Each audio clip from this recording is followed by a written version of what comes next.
સુરત શહેરમાં કોરોનાનું સંક્રમણ વધી રહ્યું છે ત્યારે સરથાણા ખાતે આવેલા બુધવારી બજારમાં પણ કોવિડ ગાઈડલાઈનનું સરેઆમ ઉલ્લંઘન નજરે પડી રહ્યું છે। પોલીસ મથકથી માત્ર 200 મીટરના અંતરે ભરાતી બુધવારી બજારમાં સોશિયલ ડિસ્ટન્સિંગ સહિતની અભાવ જોવા મળતા પોલીસ અને મનપાની ટીમની કામગીરી પણ અહીં શંકા ઉપજે તેવા પામી છે। કોરોનાનો કહેર સુરતમાં ફરી શરૂ થઈ ગયો છતાં પણ લોકો હજુ પણ કોરોનાની ગાઈડલાઈનનું પાલન કરતા નથી, જેને લઈને કોરોના સંક્રમણ વધી રહ્યું છે। રોજે રોજ કોવિડ ગાઈડલાઈનના ધજગરા ઉડતા હોવાના વિડીયો પણ સુરતમાં સામે આવી રહ્યા છે।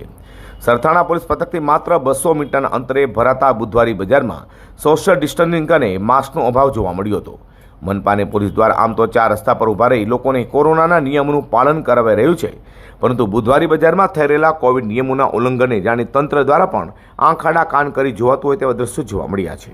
હાલ તો એક તરફ સુરત મનપાને પોલીસ તંત્ર કોરોનાની ડામમાં તનતોડ મહેનત કરી છે, ત્યારે સરથાણા પોલીસ મથકથી માત્ર 200 મીટરના અંતરે ભરાતા આ બુધવારી બજાર અંગે પોલીસ અને મહાનગરપાલિકાના અધિકારીઓને જાણ ન હોય તે વાત ગળી ઉતરે તેમ નથી। અઝર કુરેશી સાથે પ્રકાશવાળા G10 ન્યૂઝ।